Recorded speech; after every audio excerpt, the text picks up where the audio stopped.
Hi, welcome to our channel of IGNOU Audiobooks, Indira Gandhi National Open University, School of Social Work, SOSW, Postgraduate Diploma in Social Work Counseling, PGDCOUN. MSW013 Introduction to Psychological Basis of Counseling. Block 1 General Psychology, Unit 3 Psychotherapeutic Approaches to Counseling, 3.0 Objectives. After reading this unit, you should be able to understand the various therapeutic approaches. 3.1 Introduction. Psychotherapy is the treatment of mental and emotional disorders through the use of psychological techniques designed to encourage communication of conflicts and develop insight into problems, with the goal being relief of symptoms, changes in behavior leading to improved social and vocational functioning, and personality growth. The common part of these techniques is direct personal contact between therapist and patient, mainly in the form of talking. Owing to the nature of these communications, there are significant issues of patient privacy and/or client confidentiality. Psychoanalysis was the earliest form of psychotherapy, but many other theories and techniques are now used by psychotherapists, psychologists, psychiatrists, personal growth facilitators, and social workers. While behavior is often a target of the work, many approaches value the notion of psyche in the root of the word. This is especially true of the psychodynamic schools of psychotherapy. A distinction can also be made between those psychotherapies that employ a medical model and those that employ a humanistic model. In the medical model, the client is seen as unwell and the therapist employs their skill to help them back to health. An example would be Freudian psychotherapy. In the humanistic model, the therapist facilitates learning in the individual, and the client's own natural process draws them to a fuller understanding of themselves. An example would be Gestalt therapy. Cognitive behavioral therapy aims to treat specific symptoms or problems in a limited number of therapeutic sessions. In this unit, we will examine some of the psychotherapeutic approaches in detail. 3.2 Ego Psychology. Ego psychology is a school of psychoanalysis rooted in Sigmund Freud's structural id-ego-superego model of the mind. Among the best-known ego psychologists who added to the theoretical model of psychoanalysis were Anna Freud, Heinz Hartmann, and Erik Erikson. According to them, development of personality takes place across the lifespan. Accepting the traditional view of Freud that certain conflicts reflect id impulses striving for immediate gratification, they assert that the ego strives for adaptability, competency, and mastery. Here the heightened emphasis on ego in relationships. Ego psychology accommodates classic psychoanalysis of Freud and builds upon it. Emphasizing early, formative relationships, it modifies the classical id drive model of Freud. We have discussed Erikson's theory in Unit 3, Personality Theories Psychoanalytical. Here, in this unit, we will see the views of Anna Freud and Heinz Hartmann. Anna Freud, 1894 to 1970, studied nursery school children and provided psychoanalytic treatment at her Hampstead Clinic in London. Her writings reflect her work with not only to sexual and aggressive drives of children but also to the measures of maturation, such as moving from dependence to self-mastery. The gradual development of various behaviors has been referred to as developmental lines. For example, she shows how individuals go from a gradual egocentric focus on the world, in which they do not notice other children, to a more other-centered attitude toward their schoolmates to whom they can relate as real people. A. Freud, 1965. These developmental lines show an increasing emphasis on the ego. Anna Freud believed that the ego as well as the id should be the focus of treatment in psychoanalysis. In the former, the person actively assumes a role that he or she has been passively traumatized by, and in altruism one becomes helpful to avoid feeling helpless. She also wrote of defense against reality situations, a recognition that motivation can come not only from internal drives but also from the external world. Greenberg. Of defense mechanisms but also adaptive and normal means of dealing with the external world. Heinz Hartmann. Following Anna Freud, Heinz Hartmann, 1894 to 1970, elaborated the theory of ego psychology, emphasizing the autonomous and adaptive functions of the ego. Hartmann, 1958, 1964, believed that the id and the ego came out of an early amorphous phase, with both having their own courses of development.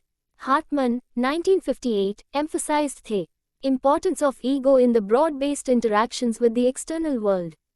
Different from the conflict implied in Freud's drive theory, the ego could operate without being at odds with the id, superego, or external reality.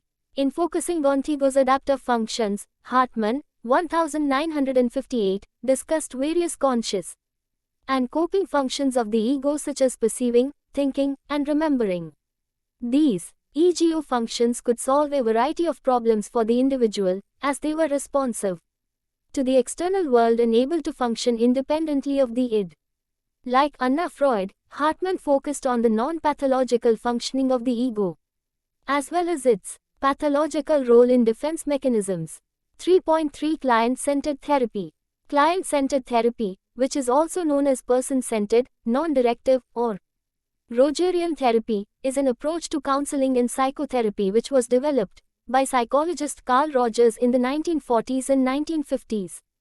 In this, the therapist's role is that of a facilitator and to provide a therapeutic relationship. In this approach places much of the responsibility for the treatment process on the client, with the therapist taking a non-directive role. In this technique, therapists create a comfortable, non-judgmental environment by demonstrating congruence, genuineness, empathy, and unconditional positive regard toward their patients. While using the non-directive approach, the therapist seeks to increase the client's insight and self-understanding through informal clarifying questions. This aids patients in finding their own solutions to their problems. Rogers identified 6 conditions which are needed to produce personality changes in clients: relationship, vulnerability, anxiety on the part of the client, genuineness, the therapist is truly himself or herself and incorporates some self-disclosure, the client's perception of the therapist's genuineness, the therapist's unconditional positive regard for the client, and accurate empathy. Key concepts: view of human nature, self-actualization, a term derived from the human potential. Movement is an important concept underlying person-centered therapy. It refers to the tendency of all human beings to move forward, grow, and reach their fullest potential. When humans move towards self-actualization, they are also pro-social, that is, they tend to be concerned for others and behave in honest, dependable, and constructive ways. The concept of self-actualization focuses on human strengths rather than human deficiencies. According to Rogers, self-actualization can be blocked by an unhealthy self-concept, negative or unrealistic attitudes about oneself. Rogers has a basic sense of trust in the environment, personal values, goals, and ideals. Rogers has a basic sense of trust in the client's ability to move forward in a constructive manner, if the appropriate conditions for growth are present. Clients for him are trustworthy, resourceful, capable of self-understanding and self-direction, able to make constructive changes, and able to live effective and productive lives. Because this approach believes in the capacity of the client to move forward in a constructive way, the primary responsibility for change rests in the client. Basic characteristics: the client-centered approach insists on the responsibility and capacity of the client to discover ways to encounter reality more fully. The phenomenal world of the client is given importance.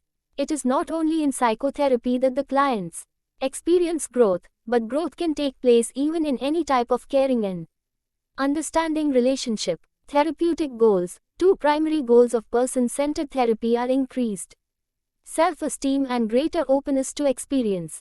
Some of the related changes that this form of therapy seeks to foster in clients include closer agreement between the clients' idealized and actual selves, better self-understanding, lower levels of defensiveness, guilt, and insecurity, more positive and comfortable relationships with others, and an increased capacity to experience and express feelings at the moment they occur.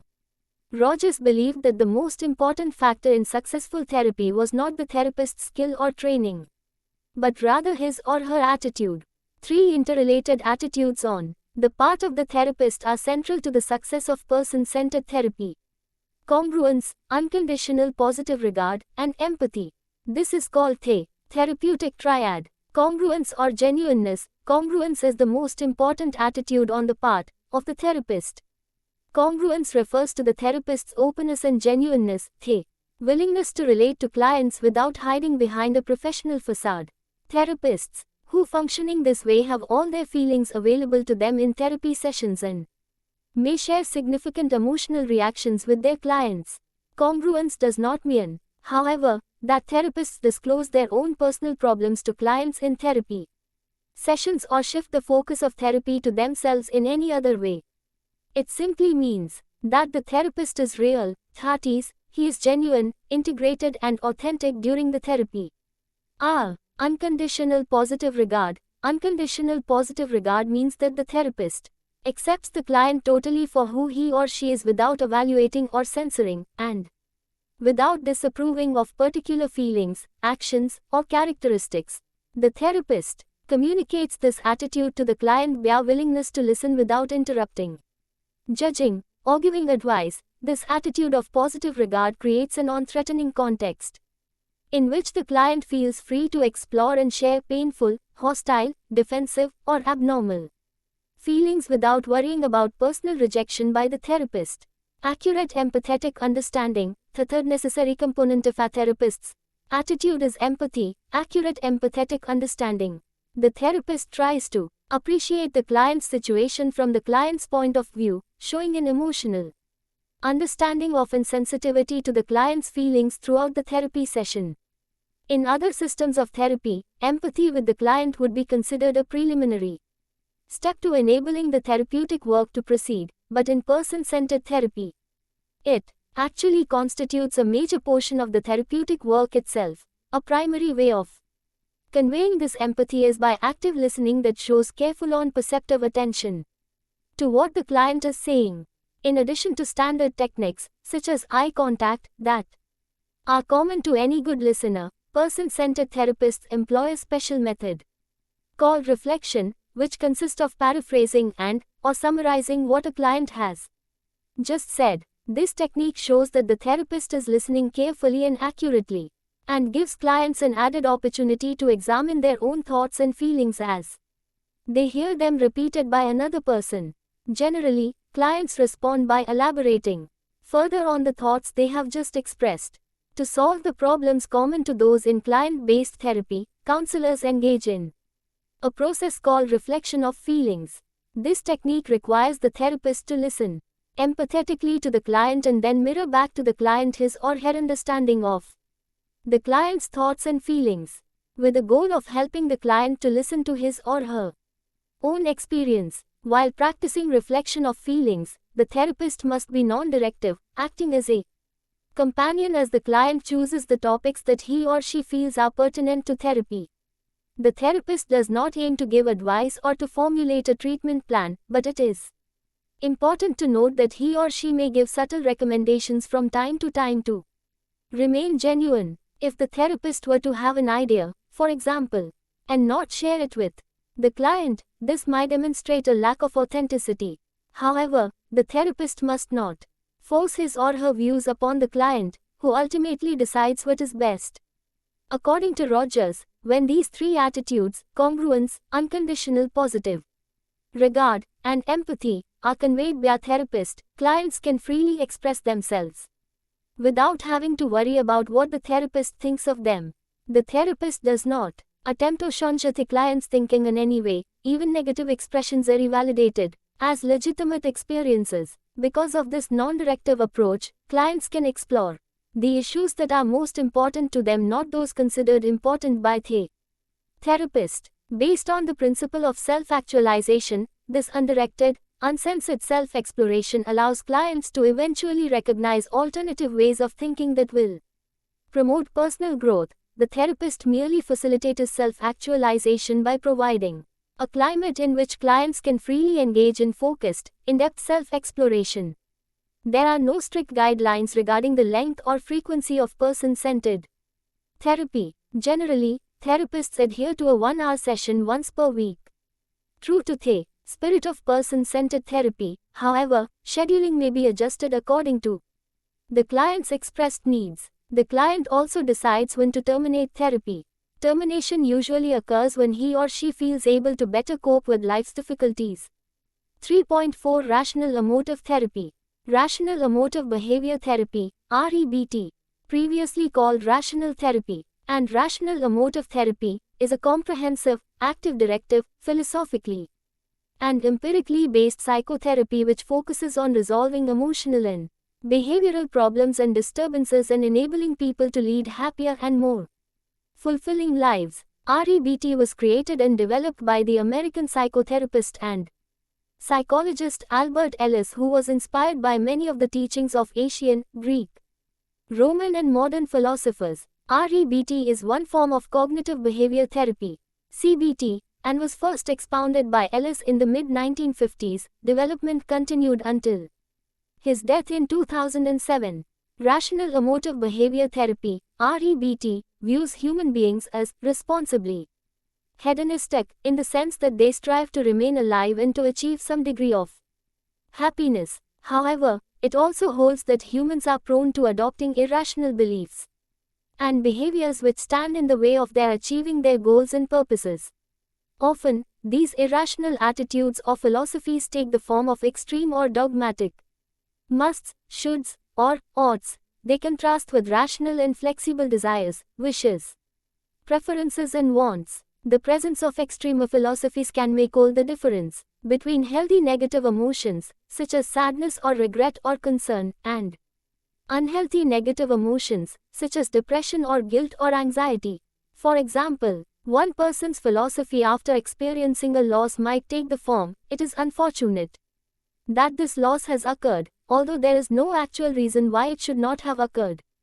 It is sad that it has happened, but it is not awful, and I can continue to function." Another's might take the form, "This absolutely should not have happened, and it is horrific that it did.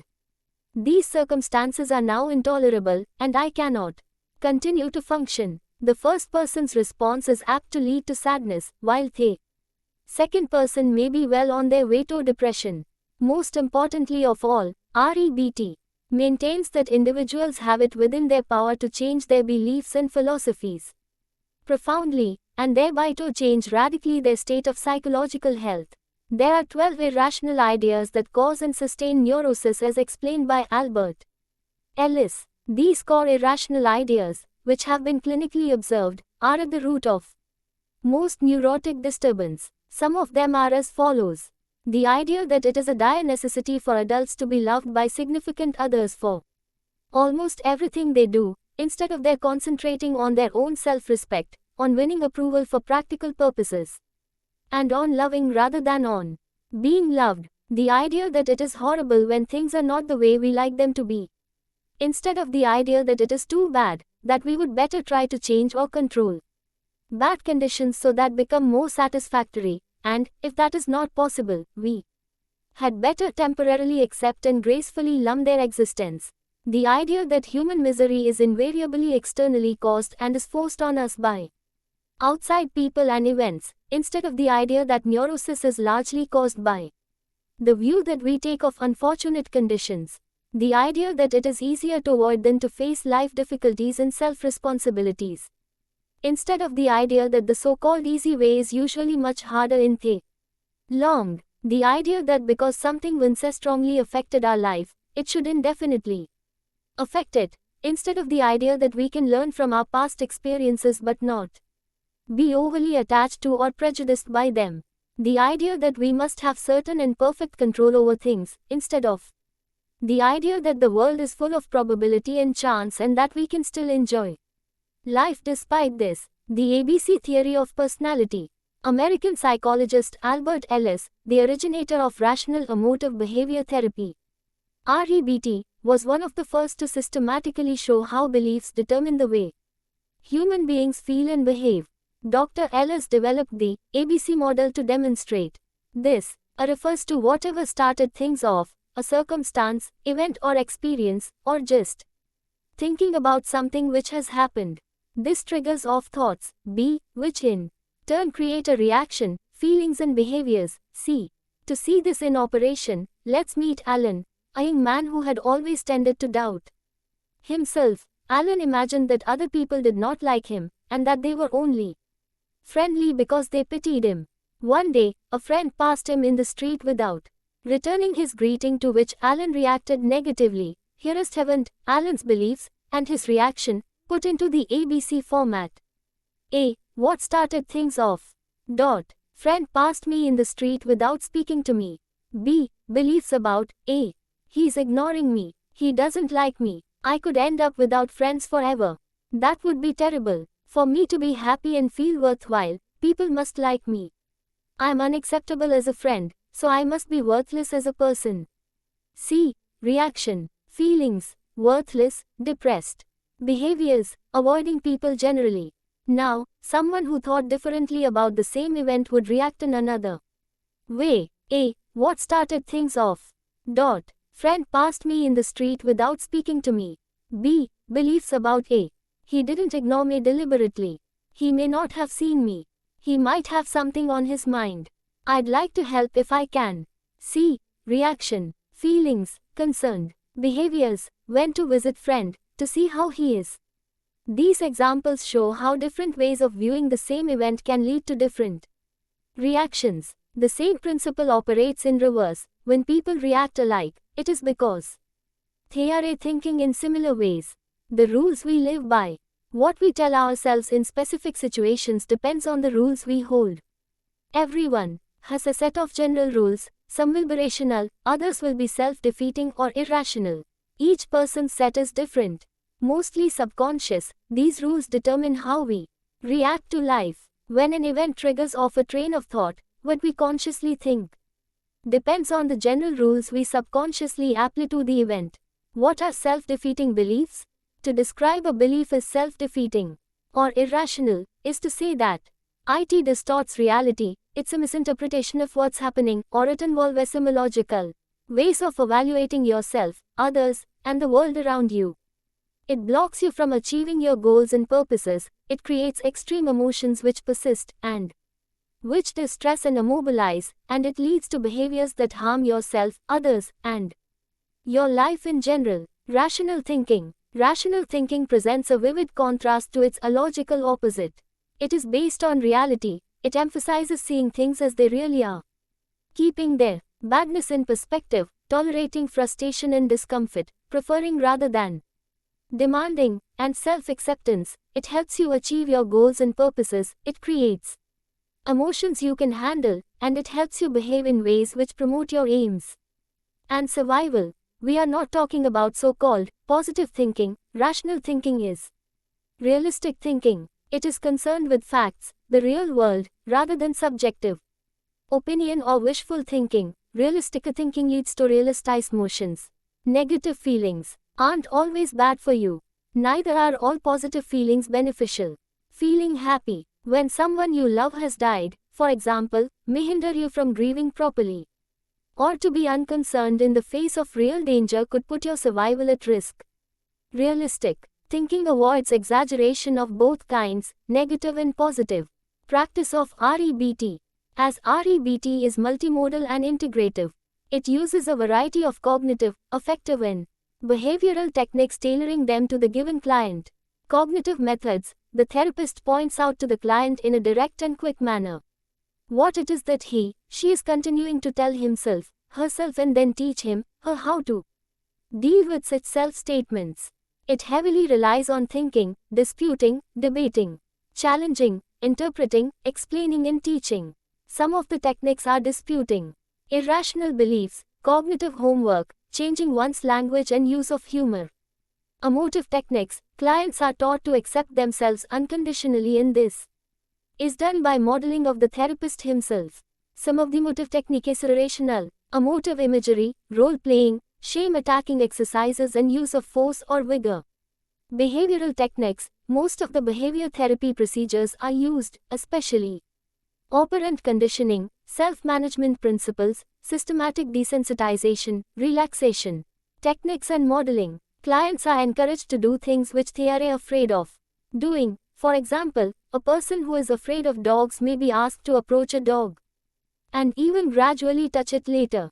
Thus, the basic process of change which REBT attempts to foster and begins with a Client acknowledging the existence of a problem and identifying any meta disturbances about that problem, i.e., problems about the problem, such as feeling guilty about being depressed. The client then identifies the underlying irrational belief which caused the original problem and comes to understand both why it is irrational and why rational alternative would be preferable. The client challenges their irrational belief and employs a variety of cognitive, behavioral, emotive and imagery techniques to strengthen their conviction in a rational alternative. They identify impediments to progress and overcome them, and they work continuously consolidate their gains and to prevent relapse.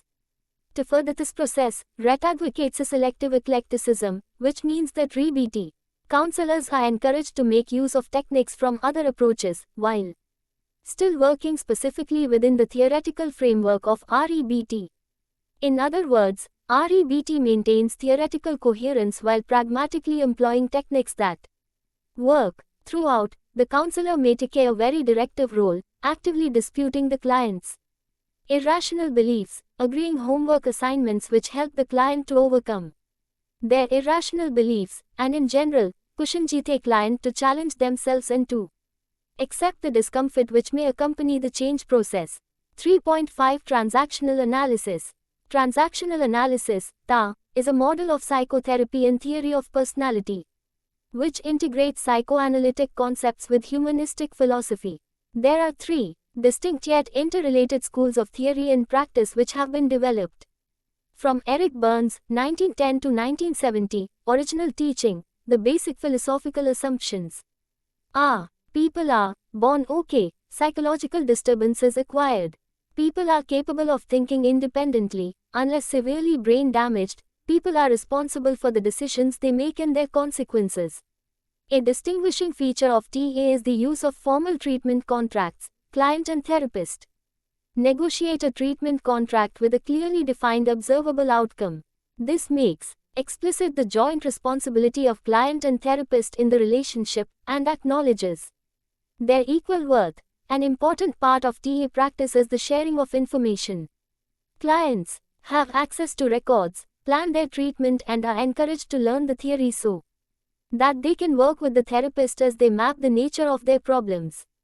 TS basically compose of four types of analyses: structural analysis, analysis of personality, transactional analysis, analysis of interpersonal communication or what people do and say, game analysis, analysis of ulterior transactions leading to a payoff or psychological games people play, script analysis, analysis of the life plan or specific life drama that persons compulsively play out. Structural analysis, it is the process of analyzing personality in terms of egostatis is called structural analysis. It is important to remember that ego states do not have an existence of their own. They are concepts to enable understanding. Byrne defined an ego state as a consistent pattern of feeling and experience directly related to a corresponding consistent pattern of behavior. Ego states. Each person has three ego states which are separate and distinct sources of behavior: the parent ego state, the adult ego state, and the child ego state. These are not abstract concepts but realities. Ego states are colloquially termed parent, adult, and child. The three ego states can be defined as follows. The parent ego state: as we grow up we take in ideas, beliefs, feelings and behaviors from our parents and caretakers and our environment. If we live in an extended family, then there are more people to learn and take in from. The parent ego state contains the attitudes and behavior incorporated from external sources, primarily parents, externally. It is expressed toward others in prejudicial, critical and nurturing behavior. For example, we may notice that we are saying and doing things just as our father, mother, grandmother may have said or done, even though, consciously, we don't want to. We do this as we have lived with this person so long that we automatically reproduce certain things that were said to us, or treat others as we might have been treated. The adult ego state: the adult ego state is oriented to current reality and the objective gathering of information. It is organized, adaptable, intelligent, and functions by testing reality, estimating probabilities, and computing dispassionately. The adult Ego state is about being spontaneous and aware with the capacity for intimacy. When we are in our adult, we are able to see people as they are, rather than what we project onto them. The adult takes the best from the past and use it appropriate ally in the present. It is an integration of the positive aspects of both our parent and child ego states. So, this can be called the integrating adult. Integrating means that we are constantly updating ourselves through our everyday experiences and using this to inform us. Adult ego state is reality-based. It consists of rational thinking, collection and storing data, analyzing, exploring, estimating, executing, evaluating and monitoring. The child ego state. This is the most primitive part of one's self. This is the seat of emotions like happiness, anger, sadness, fear, anxiety, despair, frustration and so on. It contains all the impulses that come naturally an infant. It also contains the recordings of the child's early experiences, responses and the positions taken about self and others, experiences joy, sadness and other emotions. When you are feeling and acting as you did when you were a child, you are in your child ego state. Development of ego states. When an infant is born, its awareness is centered around its personal needs and comforts. The baby seeks to avoid painful experiences and responds at the feeling level. Along with this, the infant's unique child ego state emerges. The parent ego state develops. Next, it is often observed when the young child plays at parenting, imitating parental behavior. The adult ego state develops as the child tries to make sense out of the world and figures out that other people can be manipulated. The child may ask, "Why should I eat when I am not hungry?" and might fake a stomachache in order to avoid eating. Transactional analysis. A transaction is a basic unit of social interaction. It consists of an exchange of words and behavior between two persons.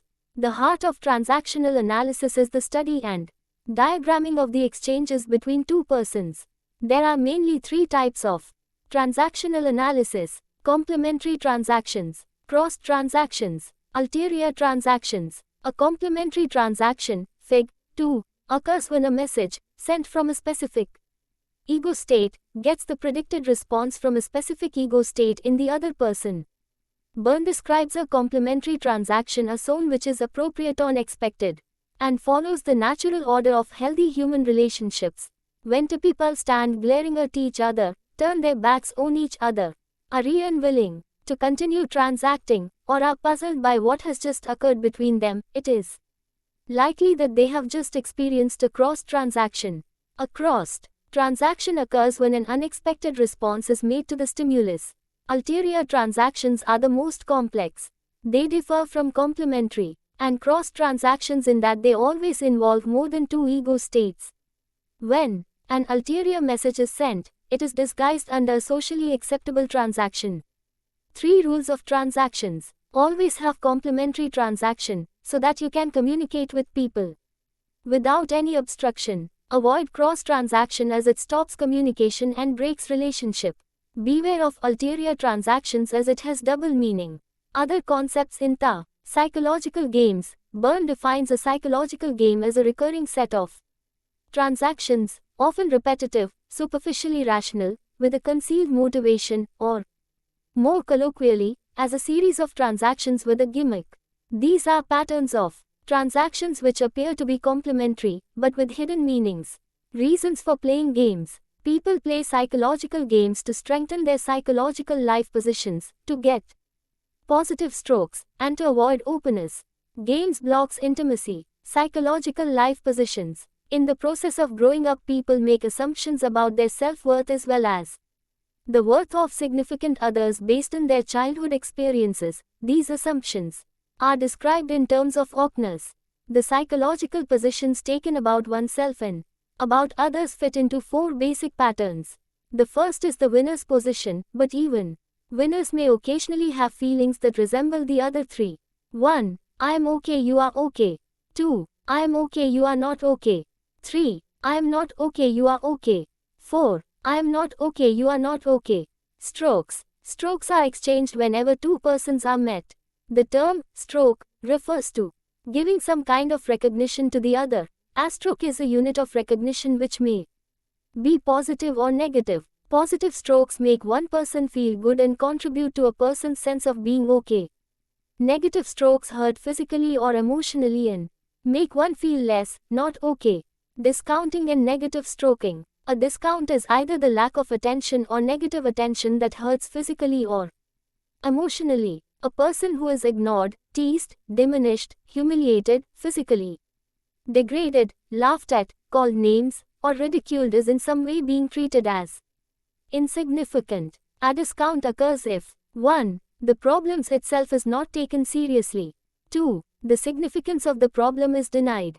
3. The solution is denied. 4. A person denies her own capacity to solve a problem. Being discounted is always painful. Between parents and children, it leads to personality pathology creating losers. Between grown-ups it leads to unhappy human relationships. Child battering is an extreme form of discounting usually carried out by parents who were battered themselves. The chain of battering can continue through several generations, until a more adequate pattern of parenting is developed. Child battering parents usually need professional help. Most of them have inadequate parent ego state. By activating and informing their adult ego states, these parents may learn what to realistically expect of a child and how to modify their behavior.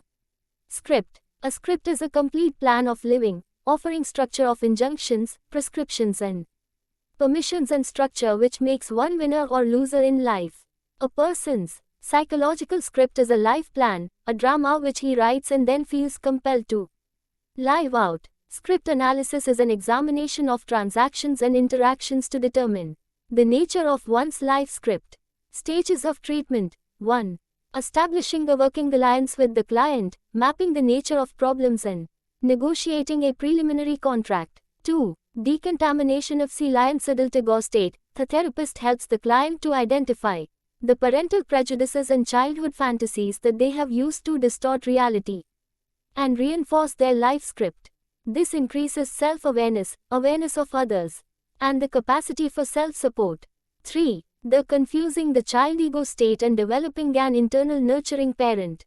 This involves relinquishing fundamental strategies and beliefs that have been held as essential for survival from the child ego state. It is important to establish that they have decided to keep themselves safe, act safely with others and stay in touch with reality. The therapeutic relationship and the potency of the therapist provides the necessary containment. 4. The final stage of therapy is the integration of new decisions and bringing to a close the therapeutic relationship. This stage often involves the client reviewing other relationships, discovering disowned aspects of their authentic self and experimenting with new ways of being. 3.6 Behavioral approaches. Built on scientific principles of behavior that have been developed over the last 100 years, behavior therapy began in the late 1950s. Many of the first therapeutic approaches were based on Pavlov's 1849 to 1936 concept of classical conditioning and Skinner's 1904 to 1990 work on operant conditioning. The research, along with studies on observational learning, provided a background for the development of psychotherapeutic behavioral techniques. Behavior therapists have been able to apply basic principles such as reinforcement, extinction, shaping of behavior, and modeling to help clients. Classical conditioning. In 1900, Ivan Pavlov, a physiologist, was the first one to demonstrate classical conditioning. A dog will naturally salivate when it is shown a meat piece. Since salivating happens naturally, it is called unconditioned response, UNR. The trigger, which is a meat piece, is a unconditioned stimulus, UNS, supposing wearing a bell while presenting the meat piece over a number of times. Later just the ringing of the bell alone will make the dog salivate. Now the ringing of the bell is conditioned stimulus, CS, and the new response of salivating to the sound of the bell is conditioned response, CR. This is called classical conditioning. Operant conditioning. Whereas classical conditioning focuses on the antecedents of behavior, the presentation of the CS before UCS, operant conditioning focus on antecedents and consequences of behaviors. Based on the early work of E. L. Thorndike, 1874, 1949, and B.F. Skinner. Operant conditioning, also known as instrumental conditioning, laid the groundwork for much of what constitutes behavior therapy today.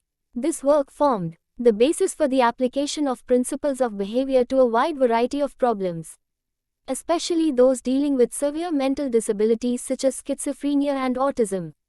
Basically, operant conditioning is a type of learning in which behavior is altered by systematically changing consequences. Social learning theory. Whereas classical and operant conditioning focus on overt behavior, actions that people can directly observe, social learning theories focus on the study of covert behaviors, those that take place within the individual and cannot be observed, or at least not easily. These include physiological responses, such as blood pressure and muscle tenderness and anger. The term cognitive behavioral is often used to describe theorists who consider both overt and covert behaviors in their research and psychotherapy. One particularly significant contribution to this field has been the research of Albert Bandura, 1925, which can be traced to earlier investigators such as Mary Cover Jones, 1896 to 1987. Initiated in the 1960s by Albert Bandura, social learning theory emphasizes the role of thoughts and images in psychological functioning. Bandura proposed a triadic reciprocal interaction system involving the interactions among environment, personal factors including memories, beliefs, preferences, predictions, anticipations, and self-perceptions, and behavioral actions. These three factors operate interactively, with each affecting the other two. An important aspect of Bandura theory is that individuals learn by observing others. At the center of this triad is the self system, a set of cognitive structures and perceptions that regulates behavior. Bandura, 1978-1997. These cognitive structures include self-awareness, self-inducements, and self-reinforcement that can influence thoughts, behaviors and feelings.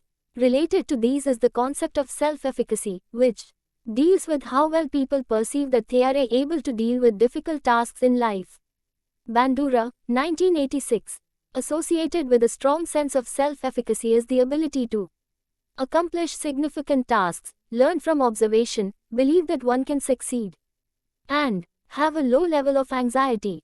Although classical conditioning and operant conditioning are important components of behavior therapy as it is practiced today, a blend of cognitive and behavioral approaches is more representative of current practice, particularly for people who are not living in institutions. Behavior theory and personality. Unlike most theories of psychotherapy which we discussed in this block, behavior therapy does not have a comprehensive personality theory from which it is derived. Libet. In frequency, the event is a positive reinforcer. Spiegler. Positive reinforcement is considered to be one of the most widely used behavior therapy procedures because of its effectiveness in bringing about changes in behavior and its compatibility with cultural values. Grodin. Stimuli. Discrimination. The ability to be able to react differently, depending upon the stimulus condition that is presented, is extremely important for individuals. Discrimination comes about as certain responses are reinforced and others are ignored and thus extinguished. Shaping. When a therapist shapes a client's behavior, reinforcement, extinction, generalization, and discrimination are involved. In shaping there is a gradual movement from the original behavior to the desired behavior by reinforcing approximations of the desired behavior. General treatment approach. Behavioral therapists have developed a variety of methods based on behavioral principles to reduce fear and anxiety and to change other behaviors. Perhaps the best known method is Warple's 1915 to 1997 desensitization method that makes use of relaxation and gradual imaginal strategies. Some approaches use intense imaginal strategies, others work in the actual environment that causes anxiety, yet the techniques include modeling the behavior of others by combining behavioral and cognitive approaches. Daniel Meichenbaum, 1977, has created stress management approaches. Each of these is described further. Systematic desensitization, developed by Joseph Wolpe, 1958. Systematic desensitization was designed to treat Patients who presented with extreme anxiety or fear towards specific events, people, or objects, or had generalized fears. The basic approach is to have clients replace their anxious feelings with relaxation. The first step is to teach the client relaxation responses that compete with and replace anxiety. Second, the events that make the client anxious are assessed and arranged by degrees of anxiety. The third step is to have the client imagine anxiety-evoking situations while being relaxed, repeated in a gradual manner, so that relaxation is paired with thoughts of events that had previously evoked anxiety. The client is systematically desensitized to situations that had previously created anxiety. Relaxation. The process of progressive relaxation was first developed by Jacobson, 1938. Basically, it involves tensing and relaxing muscle groups including arms, face, neck, shoulders, chest, stomach, and legs, to achieve deeper and deeper levels of relaxation. Anxiety hierarchies. Obtaining detailed and highly specific information about events that cause a client to become anxious is the essence of constructing an anxiety hierarchy. Often several hierarchies representing different fears are constructed. After describing the events that elicit anxiety, clients then list them in order from least anxiety evoking to most anxiety evoking. This is often done by assigning a number from 0 to 100 to each event. In this, Y subjective units of discomfort scale, SUDs, is developed, with 0 representing total relaxation and 100 representing extremely high anxiety. These units are subjective and apply only to the individual. As systematic desensitization progresses, events that originally had high SUDs ratings have lower SUDs ratings. Desensitization. Although the relaxation process may not be fully mastered, the desensitization procedures can start. Wall, 1990. During the first desensitization session, the therapist asks clients, after they are relaxed, how many suits they are experiencing. If the level is too high, above 25, relaxation is continued. The first scene presented is a neutral one, such as a flower against a background. This provides an opportunity for the therapist to gauge how well the client is able to imagine or visualize. Imaginal flooding therapies. Whereas the process of systematic desensitization is a gradual one, flooding is not. In imaginal flooding, the client is exposed to the mental image of a frightening or anxiety-producing object or event and continues to experience the image of the event until the anxiety gradually diminishes. The exposure is not to the actual situation but to an image of a frightening situation such as being mugged, raped, or in an airplane. The basic procedure in imaginal flooding is to develop scenes that frighten or induce anxiety in the client and then have the client imagine the scene fully and indicate SUDs. Then the client is asked to imagine the scene again in the same session and in future sessions, indicating the SUDs. With continual exposure, the SUDs should be reduced to a point where discomfort is no longer experienced. In vivo therapies. The term in vivo refers to procedures that occur in the client's actual environment. Basically, there are two types of in vivo therapies, those in which the client approaches the feared stimuli gradually, similar to systematic desensitization, and those in which the client works directly with the feared situation, similar to imaginal flooding. With the graduated approach, clients often learn and practice relaxation techniques that will compete with the exposure to anxious situations. In some cases, other competing responses, such as pleasant images, are also used to compete with the anxiety that is experienced in the actual situation. A client choosing a graduated approach to reducing fears and anxiety would discuss with therapists which situations are likely to arouse varying degrees of anxiety, establishing a hierarchy or list of events.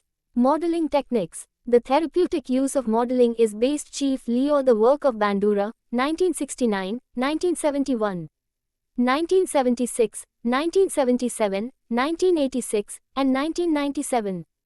Basically, modeling as a therapeutic technique occurs when a client observes the behavior of another person and make use of that observation. In behavior therapy, there are 5 basic functions of modeling. Spiegler. Modeling can occur by teaching through demonstration. for example, watching someone throw baseball or peel an apple. Modeling can serve as a prompt, such as when a parent makes a game of cleaning a room, so that the child can see how the task can be enjoyable. Anxiety reduction can occur as a result of modeling, such as when a child goes into the water after having watched another child do so, thus reducing a fear of the water. Last, an individual can be discouraged from continuing behavior such as when a smoker watches a graphic film of a patient smoking and gradually dying from lung cancer. Behavioral therapy can be a useful treatment tool in an array of mental illnesses and symptoms of mental illness that involve maladaptive behavior. Behavioral therapy techniques are sometimes combined with other psychological interventions such as medication. Treatment depends on the individual patient and the severity of symptoms surrounding the behavioral problem. 3.7 Summary. Psychotherapy can be seen as an interpersonal invitation offered by, often trained and regulated, psychotherapists to aid clients in reaching their full potential or to cope better with problems of life. Psychotherapy often includes techniques to increase awareness and the capacity for self-observation, change behavior and cognition, and develop insight and empathy. A desired result enable other choices of thought, feeling or action to increase the sense of well-being and to better manage subjective discomfort or distress. Psychotherapy can be provided on a one-to-one basis, in group therapy, conjointly, with couples and with entire families. It can occur face-to-face, individual, over the telephone, or, much less commonly, the internet. Its time frame may be a matter of weeks or many years. Therapy may address specific forms of diagnosable mental illness or everyday problems in managing or maintaining interpersonal relationships or meeting personal goals. There is considerable controversy about which form of psychotherapy is most effective, and more specifically, which types of therapy are optimal for treating which sorts of problems. Furthermore, it is controversial whether the form of therapy or the presence of factors common to many psychotherapies best separates effective therapy from ineffective therapy. It is the quality of the therapeutic relationship that makes any psychotherapy successful. Thank you for watching. We will see you in the next video, with next chapter.